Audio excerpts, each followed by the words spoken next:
नमस्कार, आप देख पा रहे हो अभिषेक क्लासेज यूट्यूब चैनल। और बताइए कैसे हो आप सब।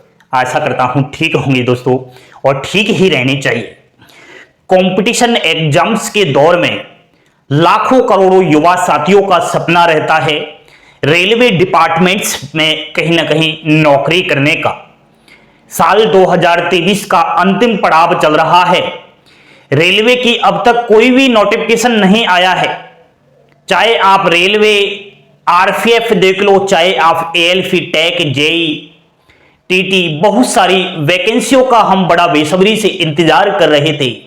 लेकिन हमने कहीं ना कहीं बार बार ट्विटर के माध्यम से कैंपेन किया और सरकार तक, रेलवे मंत्रियों के पास खबर पहुंचाई कि देश के बेरोजगार युवा चाहते हैं कि रेलवे में नई भर्ती आए।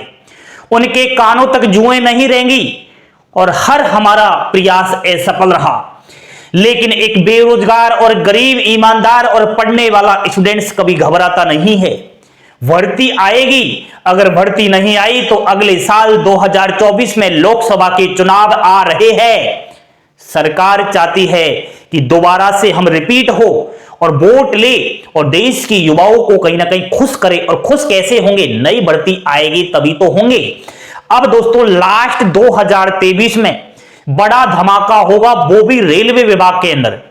आपको मैं बता देता हूं, एएलपी और टेक्नीशियन, असिस्टेंट लोको पायलट और टेक्नीशियन अगर बनना है तो अंत में वैकेंसी आएगी, वो भी बम्पर 50,000 से अधिक पदों पर। अब रेलवे एएलपी और टेक बनने की क्या प्रक्रियाएं रहती है, कैसे एग्जाम्स पैटर्न रहता है, क्या आयु सीमा, पूरी जानकारी लेते हैं। आपको इस वीडियो को देख लेने के बाद फिर इधर उधर सोशल मीडिया पर सर्च नहीं करना पड़ेगा कि एएलपी और टेक क्या आखिर मैटर क्या है। समझिए अच्छे से, बोर्ड पर ध्यान देना, लास्ट तक वीडियो जरूर देखना।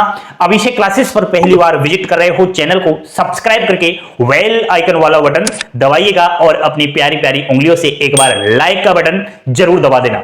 यहां ध्यान दीजिए दोस्तों, बात कर रहा हूं रेलवे एएलपी और टेक्नीशियन नई भर्ती 2023 और 24 की। अब सबसे पहले हमें यह सोचना चाहिए कि एग्जाम्स किस प्रकार होती है। फॉर्म भरने से पहले हमें एग्जाम्स का अच्छे तरीके से मालूम होना चाहिए।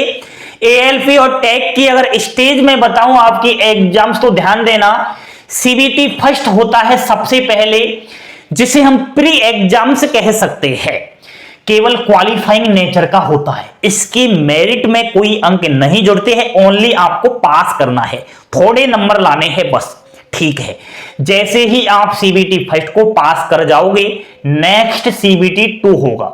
ये सीबीटी 2 2-3 महीने बाद ही हो जाता है। सीबीटी 2 को हम मेंस एग्जाम्स भी बोल सकते हैं। इसी से आपकी फाइनल मेरिट बनेगी दोस्तों। नेक्स्ट, जो एएलपी असिस्टेंट लोको पायलट के लिए फॉर्म अप्लाई करेगा, उसको एक और साइको देना पड़ेगा। ठीक है, और टेक्नीशियन अगर बनना चाहता है तो वहां तो केवल ओनली सीबीटी फर्स्ट क्वालिफाइंग करना है और आपका सीबीटी 2 देना है। साइको से कोई टेक्नीशियन का लेना देना ही नहीं है। ध्यान देना दोस्तों, क्वालिफिकेशन, शैक्षणिक योग्यताएं क्या रहेगी। अगर आपके पास डिग्री और डिप्लोमा है तो ध्यान देना, डिग्री और डिप्लोमा कुछ ट्रेड्स चाहिए। Electrical engineering, electronics engineering, mechanical, automobile के अंदर आपने डिग्री और डिप्लोमा कर रखा है तो शानदार मौका है। एएलपी बन सकते हो आप ओनली। ठीक है, अगर आपने जो है डिप्लोमा और डिग्री ले रखा है तो एएलपी बन सकते हो, ये ट्रेड्स में अगर कर रखा है तो। टेक्नीशियन नहीं बनोगे। टेक्नीशियन अगर बनोगे +2 वाला, ठीक है, ये लेवल है +2 वाला, आप टेक्नीशियन बन सकते हो ओनली इन ट्रेड्स में अगर डिग्री और डिप्लोमा आपके पास है। सर फिर टेक्नीशियन कैसे बनेंगे? टेक्नीशियन बनोगे आप 10+2 12वीं पास अगर कर रखी है भौतिकी और गणित सब्जेक्ट्स के साथ, तो सिर्फ आप टेक्नीशियन बन सकते हो। ठीक है, 12वीं साइंस से पास आउट अगर हो तो आप केवल टेक्नीशियन के लिए फॉर्म अप्लाई कर सकते हो। आप एएलपी पद के लिए फॉर्म अप्लाई नहीं कर सकते। और ध्यान देना, अगर आपने आईटीआई कर रखी है तो कुछ ट्रेड्स देखना, इलेक्ट्रिकल हुआ, इंस्ट्रूमेंटेशन हुआ, मैकेनिकल, आपका radio, diesel, fitter, turner, heat engine, इन ट्रेड्स के अंदर अगर आईटीआई आपने कर रखा है तो आप एएलपी और टेक्नीशियन के लिए फॉर्म अप्लाई कर सकते हो।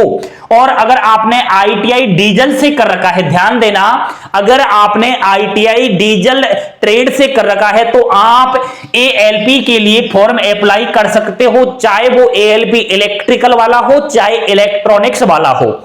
ये शैक्षणिक योग्यताएं चाहिए, ठीक है। आयु सीमा ध्यान देना, अनरिजर्व कैटेगरी यानी कि जनरल के पुरुष अभ्यर्थी आपकी आयु 18 तो मिनिमम और मैक्सिमम 30 वर्ष चाहिए, 18 से 30 वर्ष।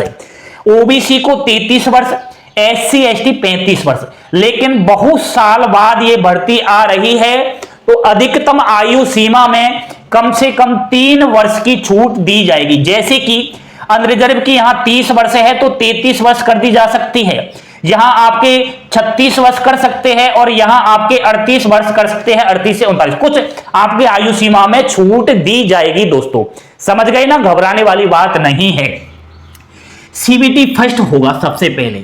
सीबीटी फर्स्ट केवल क्वालिफाइंग नेचर का है, 75 क्वेश्चंस इसमें आएंगे, 60 मिनट यानी कि 1 घंटे का पेपर होगा। यह कंप्यूटर पर पेपर होता है दोस्तों, ठीक है, ऑनलाइन पेपर होता है 60 मिनट। इसमें अनरिजर्व को 40% अंक लाना जरूरी है। 75 क्वेश्चन में से आपको 30 मार्क्स तो लाना ही पड़ेगा, नहीं तो अगले स्टेप सीबीटी 2 के लिए नहीं जा पाओगे। ओबीसी 30% यानी कि 22.5 मार्क्स लाना जरूरी है। एससी 30% 22.5 मार्क्स लाना जरूरी है। एसटी कैटेगरी 25% यानी कि 18.75 मार्क्स लाना जरूरी है। लेकिन पिछला अगर कट ऑफ बताऊं ना दोस्तों, यहां अनरिजर्व 30 मार्क्स लाना जरूरी है, किसी के 30 आए ही नहीं, तो यहां पिछला अगर देखा जाए तो 15 मार्क्स पर भी कहीं ना कहीं अगले स्टेप पर भेज दिया गया अभ्यर्थी को।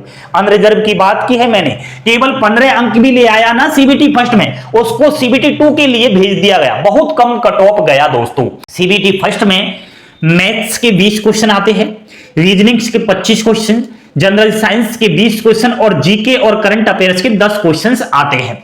समझ गए ना। अब जैसे ही आप इस एग्जाम्स को पास कर जाओगे सीबीटी 2 के लिए जाओगे।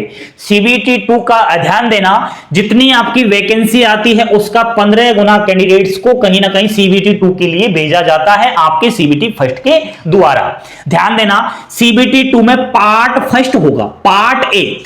पार्ट ए में अगर देखा जाए तो 90 मिनट का यह टाइम होगा, कंप्यूटर पर एग्जाम्स होगी, 100 क्वेश्चन आएंगे, 100 अंक के रहेंगे, जिसमें मैथ्स के 25 क्वेश्चन, रीजनिंग के 25 क्वेश्चन, जनरल अवेयरनेस और करंट अफेयर्स के 10 क्वेश्चन, एक और सब्जेक्ट इसमें जुड़ गया है महत्वपूर्ण, basic science and engineering drawing से 40 क्वेश्चन आपके यहां से आने वाले हैं पार्ट फर्स्ट में।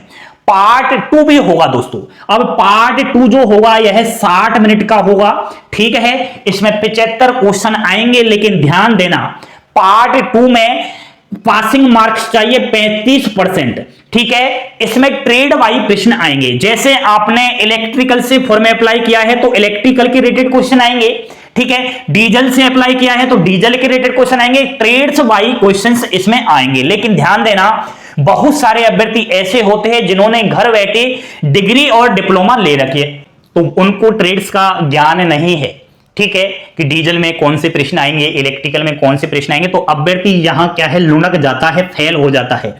आपको मैं बता देता हूं, पार्ट फर्स्ट में चाहे आप 100 क्वेश्चन में से 95 भी कर दोगे ना, और इधर आप 35% नहीं लाए तो ये किसी काम की नहीं है। यानी कि यहां आपको ट्रेड्स में पास होना जरूरी है दोस्तों, नहीं तो आपका पार्ट फर्स्ट चेक ही नहीं होगा। समझ गए ना। अब ध्यान देना, मेरिट किस प्रकार बनेगी। सीबीटी 2 का पार्ट सेकंड जो आपको दिखाई दे रहा है, इसके 70% अंक जुड़ेंगे। आप जो एएलपी बनोगे साइको के 30% अंक जुड़ेंगे। इस प्रकार आपकी फाइनल मेरिट बनेगी। यह है दोस्तों एएलपी और टेक्नीशियन नई भर्ती के बारे में जानकारी। नोटिफिकेशन बहुत जल्द आएगा, साल 2023 में बड़ी खुशखबरी हमें देखने को मिलेगी। बहुत सारे अभ्यर्थी स्क्रीनशॉट आप ले लीजिए, क्योंकि सोशल मीडिया पर ऐसी जानकारी आपको नहीं दी जाएगी। किस प्रकार आपको एएलपी और टेक्नीशियन का प्लानिंग करना है, वेस्ट बुक आपको चाहिए तो इंस्टाग्राम पर मेरे से आप संपर्क कर लेना। वहां आपको रेलवे एएलपी और टेक्नीशियन की नई बुक बता दी जाएगी, वो भी रामबाण। ठीक है, संपर्क कर लेना। एक बार जानकारी पसंद आई हो like share subscribe. Thank you, धन्यवाद दोस्तों। जय हिंद, जय भारत।